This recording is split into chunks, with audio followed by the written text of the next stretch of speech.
Welcome to MEnbar, the podcast of the Middle East Council on Global Affairs. I'm your host, Marc Owen Jones. Today we're joined by Professor Beverley Milton-Edwards, a non-resident senior fellow at the Middle East Council and author of Hamas, The Quest for Power, published by Polity Press. Professor Beverley Milton-Edwards, it's really great to have you here. Thank you very much, Mark. It's a pleasure to join you. It's been almost a year now since October the 7th, and you've studied Hamas now for over 15 years, is it? Yes. Wow. So you're one of the foremost experts on Hamas. Can you tell us and our listeners why you think October the 7th happened? Well, I think both for you and the listeners, of course, we think we know so much about why Hamas attacked and the other Palestinian armed groups from Gaza attacked Israel on October the 7th last year. And of course, there isn't any one single reason why this attack took place. For Hamas and its leaders, October the 7th was the culmination of a number of strategic and tactical factors. At a strategic level, the Hamas leadership saw an accelerating marginalization of the issue of Palestinian rights from the international agenda, which was of concern. They also saw a very strong trend that had been unfolding over the last 6 years of political normalization by a number of Arab states, including some here in the Gulf region, with Israel. And normalization in and of itself is not a problem. The problem, as the Hamas leadership saw it, and as a representational issue for the Palestinian people more generally, was that these processes of normalization were not demanding or conditional on the recognition of the Palestinian right to self-determination and statehood. Then the other strategic factor was, of course, that Israel's siege on Gaza, which was a siege that had been imposed on Gaza since around 2006, 2007, was unabated.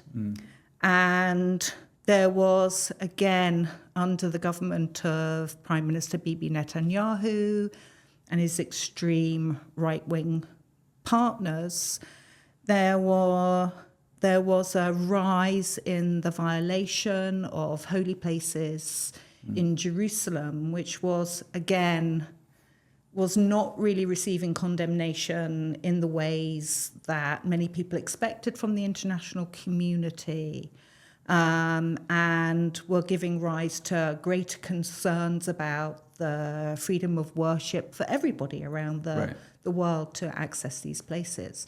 So those were the strategic reasons. So when you say strategic, you're making a distinction between strategic and something else? And the tactical reasons. And the tactical reasons. Yeah. I mean, what do you mean by the tactical reasons?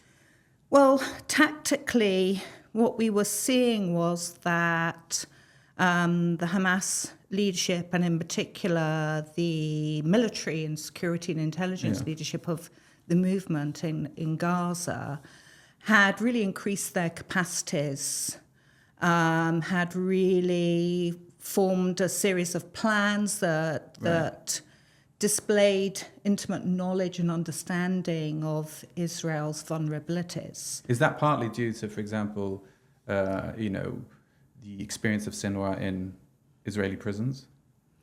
That's certainly one dimension of it. And Yahya Sinwar, I think he spent nearly a quarter of a century in prison. He was released as part of the famous Gilad Shalit deal, which released for one Israeli soldier in, I think it was around 2011, over 1,000 Palestinian prisoners, including people like Yahya Sinwar and Salah Aruri, who was another commander of the Izzedine al-Qassam brigades. Were released. But overall, and at a sort of tactical level, the Izzedine al-Qassam brigades, particularly across the Gaza Strip, had really managed to train, professionalize, equip, have an intelligence gathering and security structure that was really comparable to any other small, professionalized standing army in many respects in the region. So a military capability. The tactical aspect of this was having that military capability. The strategic aspect was having the perceived need and motivation to actually carry out an attack. Yes, and also I think that the Hamas leadership were also playing a sort of traditional ruse against Israel, a ruse, in fact, that Israel itself had often played against the Palestinians. That ruse being what? For the that benefit? ruse being, we deceive you, right. We make you think we're weaker than we are. We don't challenge your messages about your military and security superiority. So, for example, a couple of years before the attack of October the 7th, the Israeli military command structure had gone to the Eretz border between Israel and Gaza, having completed a massive ring of security around the whole of the Gaza Strip, and had declared the area impregnable. Hundreds, probably if not thousands, of Israeli security companies were selling their security tech, their global surveillance ability, arguing that if a hand rose out of the Mediterranean Sea, that Israel could detect it. Absolutely, that now Israel was impregnable from attack. And the Hamas leadership were leaving that open. Now, the only thing that they did signal was, quite surprisingly, in 2021, Sinwar actually wrote to Netanyahu and said, listen, make peace now. Otherwise, we promise you something much greater will come. Now, we don't know what that response was. We can assume that there was no response. But Hamas managed, through stealth and through not necessarily the element of surprise, but the now well-documented fact that Israel was complacent. Yeah, I mean, that strikes me as... That the attack was launched. Sorry, I mean, I don't mean to interrupt there, but that's an interesting aspect of this because, as you said, Sinwar essentially gave some sort of warning to Netanyahu. But then, and Israel at the same time were playing or even exaggerating their capabilities, but they still have, obviously, a lot of capability. I mean, Gaza, the technology that fenced in Gaza was pretty tight, right, and highly digital in addition to physical. But if there was this warning only 2 years before the attack, why do you think the Israeli forces weren't more alert to what happened on October the 7th? Well, I mean, the warnings didn't come just 2 years before the attack, course, even in the months, and dare I say it, the weeks and days before the attack of October the 7th. The Izzuddin al-Qassam brigades and other Palestinian armed groups from Palestinian Islamic Jihad were training.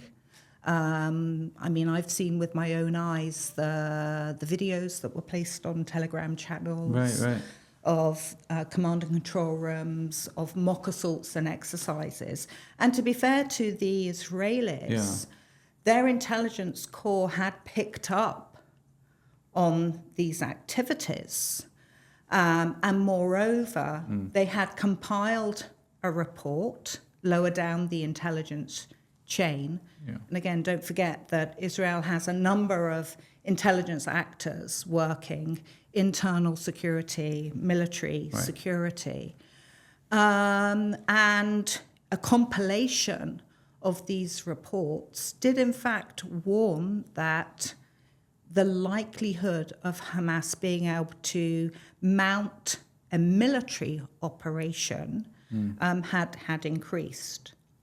So accountability and the post-mortem on decision-making in the days and hours before the attack took place and early dawn on October the 7th last year is yet to come for Israel's military, security, intelligence, and political leadership. I mean, so long as they keep fighting the war, that comeuppance isn't really going to happen, right? Well, I mean, I think the obituary writers have already penned the obituaries. They're already ready. There have been some very good exposés by Israeli and other journalists who have demonstrated the failings at work. Yeah.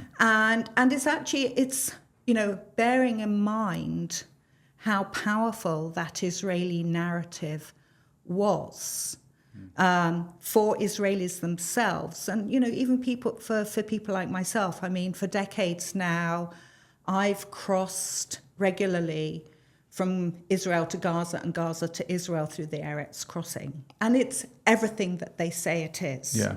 Okay? Bomb barriers, remote screening, turnstiles, capacity to strip search remotely. Humiliation. I mean, and what that entails, right? It's all part of sort of psychological surveillance and security. Yeah. And to all intents and purposes, it did feel impregnable. Yeah. But at another level or layer, what we also saw, and perhaps we understand in hindsight, is that because of a predisposition to rely on the technology rather than the personnel, because of a predisposition to keep personnel levels, Israeli personnel levels, lower at such crossing points because it reduced the likelihood of Hamas or other groups being able to detonate suicide bombs or other attacks that could lead to the loss of life. These areas were depopulated. Right. They were also, in some parts of this form of crossing from one area to another, we had elements of Israeli private security operating, and in reality, very few from the Israeli military at these bases. And not only that, but don't forget that probably the majority of staff, personnel to those places, would have been young Israelis undertaking their national service and not necessarily as disciplined as their opponents from the other side. No, who obviously, as you mentioned, with those analysis of the strategic and tactical goals, were very motivated. But something I'm kind of curious about, and it ties in with what you're saying. I mean, yes, Hamas have an ideology. As you mentioned, it's an acronym, and your book is called "The Quest for Power," right? Which in itself is telling. But as you said at the beginning of this podcast, is sometimes people have a very kind of one-dimensional view of Hamas. And whilst they have a quest for power, and whilst the things you mentioned were important in motivating October the 7th, it doesn't mean they're entirely unable to compromise or change. I mean, perhaps you could highlight some of the ways in which their rhetoric has changed over the past 14 years, or softened, maybe, some might say, in terms of their position on Zionism versus, say, getting rid of Jews in Palestine. So, yes, when Hamas was founded in 1987, it identified itself as an Islamic resistance movement. It published a charter, and as I've written not only in this new book on Hamas, but as I've written in other books and articles, there were certainly chapters and articles in that Hamas charter where the movement identified itself as anti-Semitic, where it appeared to slavishly echo and repeat the protocols of the Elders of Zion. It also included statements that were misogynistic, hateful towards women, saw women only as bearers of children of a sort of future generation of martyrdom seekers. Right. Now, in 2017, coming back to your original question about, have they changed?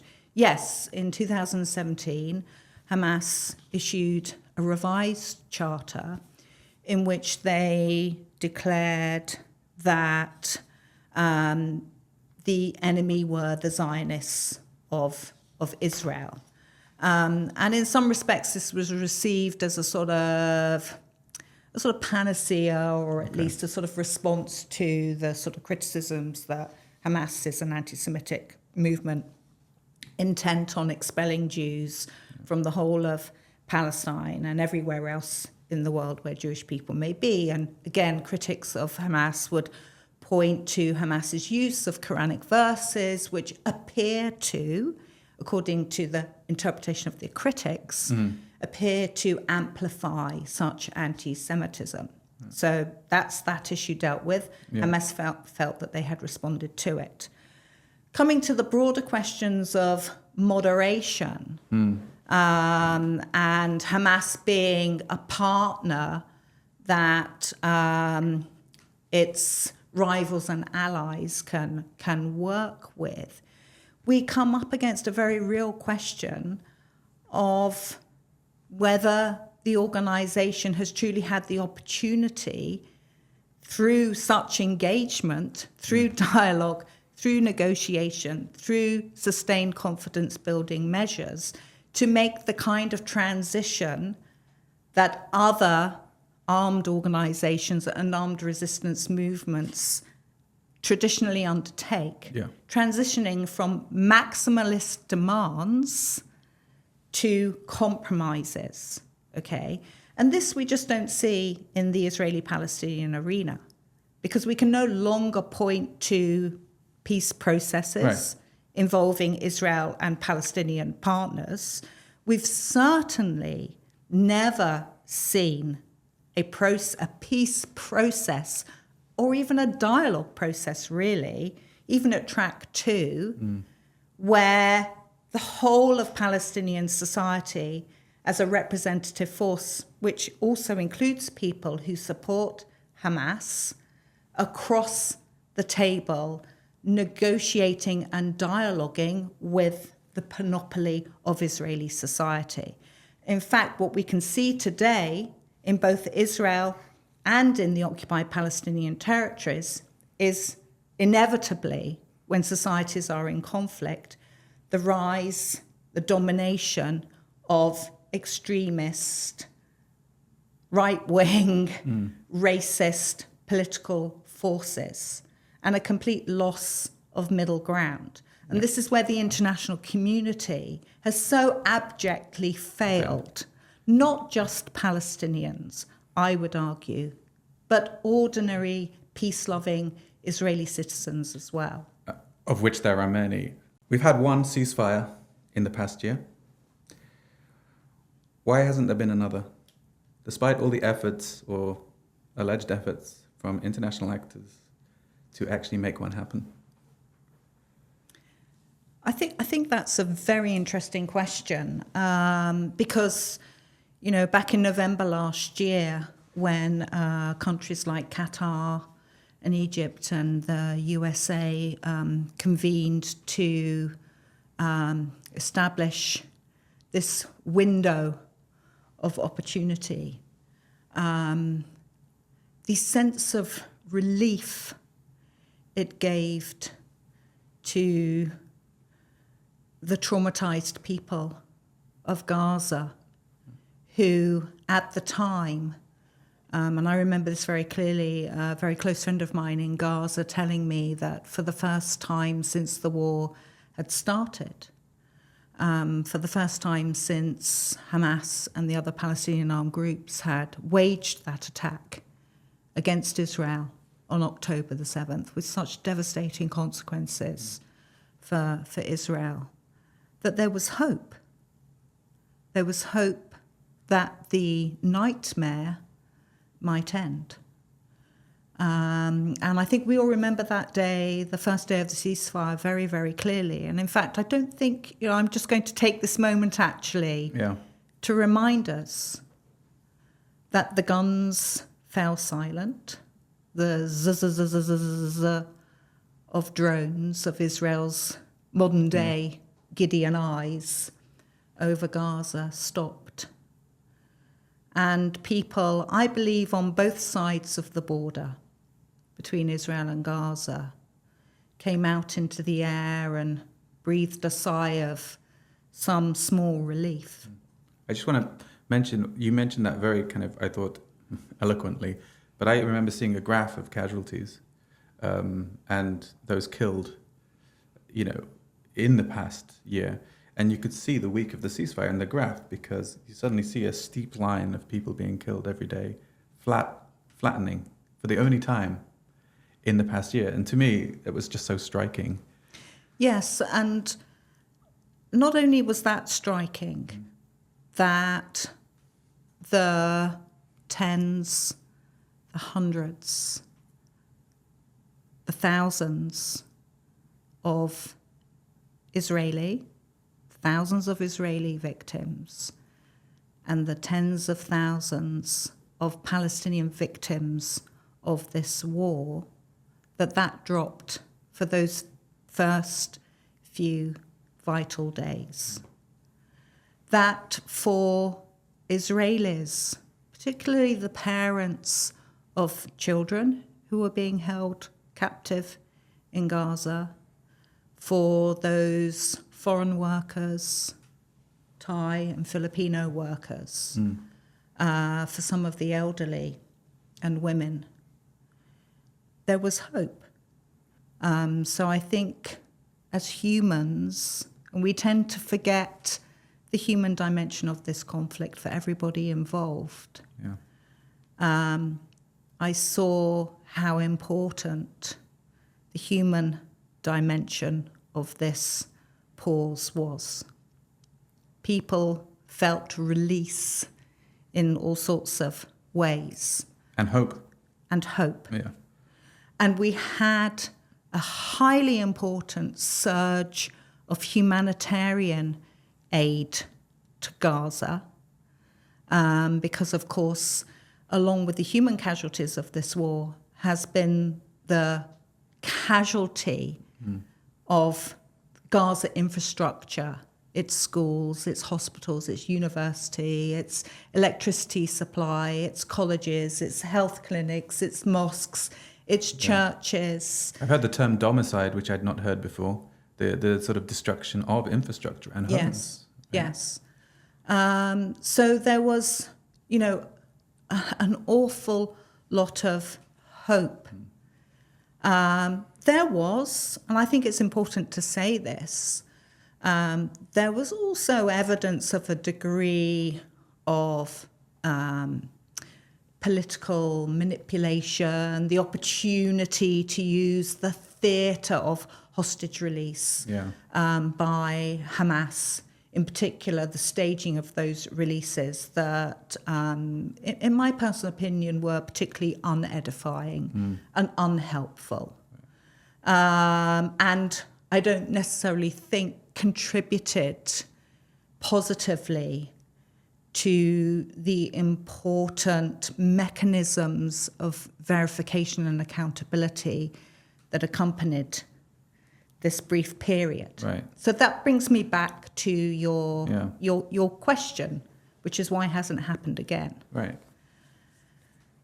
And again, there's no one simple reason. There are a number of factors. Contextual, the path and drive of the war for the main actors involved, including Israel and Hamas, and the amount of political leverage that regional governments, and in particular European and North American governments, have offered to the parties involved. Now, I'm going to fall back on what I know. What I know is, having been involved in mediation processes in Northern Ireland, where we successfully concluded peace in 1998, but also having been involved in mediating Track 2 negotiations in Israel-Palestine back in the 1990s and the early 2000s, and actually having been involved personally in conceiving the inception of the first Hamas unilateral ceasefire back in 2002. What all of those things relied on was not just the willingness of the parties involved, but the true amount of political leverage of the outside mediators, right. okay, the political will of the mediators. Now, in this conflict, at this moment in time, we know that the liberal world has looked to the Biden administration and found it wanting. Absolutely. Okay. And that may be a fair assertion or not. I'm not privy to the inside machinations of the Biden administration. I don't know what Jake Sullivan thinks or Antony Blinken, but people can draw their own assumptions. However, it's not just the Biden administration that people should be asking questions or critically looking at in terms of what kind of leverage are you bringing to all of the actors involved. And, it's not just Israel and Hamas. There are other Palestinian actors. There are other states in the region, Jordan and Egypt, okay, and beyond, Iran, the Gulf states. The circles widen out. I think what's remarkable is how infrequently I hear people asking the European Union what its stance is and why it has not been far more robust in using its leverage, not just to call for peace, or, in the words of Yosef Beryl, to make a peace effort, but to use the instruments of all its power as a regional organization to mediate a ceasefire as a first step in a political process, as it did in Northern Ireland in 1998, as it has done in other conflicts in Eastern Europe, and as it has done since February 2022 in the war between Russia and Ukraine. There are other multilateral and regional organizations that we now all look to. There's our rules-based international order that we all look to. There are international institutions of justice, like the ICJ, like the ICC. We know that there are arrest warrants, requests for arrest warrants pending, and that this conflict, not just the call for an immediate and sustainable ceasefire and a political horizon, which in every other case globally, in every other contemporary conflict that we look at, we assume is part and parcel of a package. There is so much that this conflict has exposed in terms of wider debates about our contemporary global order, about double standards, about arms supplies, about freedom of speech, about the right to protest, about the difference in perceptions of the global south and the rest. Got one final question, and I think, the discussion about the future potential of a ceasefire led us on to this. But we talked about the future or the potentiality of a ceasefire. What about Hamas, though? What's the future of Hamas? And I'm just going to keep that simple. More than 30 years ago, when I decided to study the Hamas organization shortly after it had been formed in 1987. As you do. As you do. Right. I received a huge amount of pushback from many Palestinians, not from many Israelis, actually, because Israelis, they kind of knew. They caught on to the phenomenon of the movement a lot earlier than the others did. And everybody said, they're here today and gone tomorrow, and that you really need to focus on the PLO. These are the people who, in their hands, hold the future of the Palestinian cause. And since 1987, there have been many occasions when we think of the Oslo Accords, Camp David peace talks, when we think about the elections in 2005 and 2006, when we think about the attack on Gaza in 2008, 2012, 2014, 2018, 2021 and 2023, when people have declared the demise of Hamas and said they have no future. Okay? And certainly Prime Minister Bibi Netanyahu and Defense Minister Gallant and the Israeli people wish more than anything else since the events of October 7th, 2023, to see the complete and utter end of Hamas. Now, suffice to say, Israel has partly achieved its war aims To destroy Hamas. At an inestimable cost, not only to Gaza, but to the region and the rest of the world.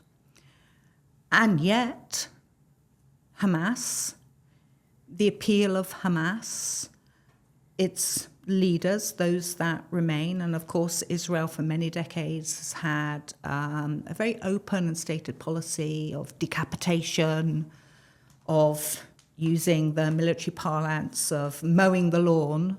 And in this case, they haven't just mown the lawn, they've actually lifted the turf, dug the field 12 meters down, emptied the field and degraded it entirely. And yet somehow the leaders of Hamas, Sinwar included, remain as popular today as they did 5 years ago, 10 years ago, 15 years ago. And more so that in the West Bank than they had been in the West Bank, right? Yes. Hamas, despite the depletion of its leaders, its armed elements and the Yazdin al-Qassam brigades, is still, to this day, in parts of Gaza, able to recruit hundreds of volunteers. So you can try and get rid of Hamas, but it's an idea that has strong, very, very strong appeal. And this is because, one, we look at it as an Islamic movement. Two, we look at it as a movement that has captured far more effectively than their secular competitors in the PLO and Fatah, who over the decades, since 1994 on the Oslo Peace Agreement, gained authority in the West Bank and Gaza and squandered it through corruption and, selfish, personalized aggrandizement. That Hamas have captured the internationally recognized and legitimate right of the Palestinian people to statehood, to freedom, and to independence. So this is what explains, you can't decouple the idea from the people. It's become intrinsic. Now, the war may be declared over, and Israel may seek to, in the coming 12 to 24 months, maintain its control or presence over parts of Gaza, particularly in the south, in the Philadelphia corridor, and in the north around Eretz, Beit Hanun, Beit Lahia, and to the east with the southern Gaza community envelope. And they may indeed attempt to reimpose a Palestinian authority led by an elderly yet surviving President Abbas or his nominated successor to govern again in Gaza. But Hamas won't go away. They'll just remain as an insurgent force. They'll remain as a movement that continues to capture the idea of liberation. So, and I'm not alone in saying this, the only thing that will change that is by offering Palestinians a proper political horizon of peace settlement with Israel, and a peace settlement that secures the rights of the Israeli people themselves to live in a state peacefully alongside an independent Palestinian state with East Jerusalem as its capital. Otherwise, Hamas, no matter how you spin it, no matter how you turn it, will remain.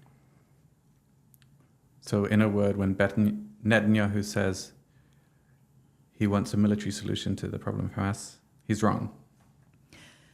Listen, every military person, every military and strategic person will tell you a military solution is not a solution. If anything, and particularly in this part of the world, look at Iraq, look at Syria, you'll only get insurgency. So, the military solution is not a solution. Give peace a chance, but we need diplomacy, and I would think adults at the table. Professor Beverley Milton-Edwards, author of Hamas, The Quest for Power. It's been a pleasure. Thank you very much for joining us at MEnbar, the podcast of the Middle East Council of Global Affairs, and good luck with the book. Thank you very much. It's been a really interesting conversation. Thanks for listening to MEnbar, the podcast for the Middle East Council on Global Affairs. Follow us wherever you get your podcasts.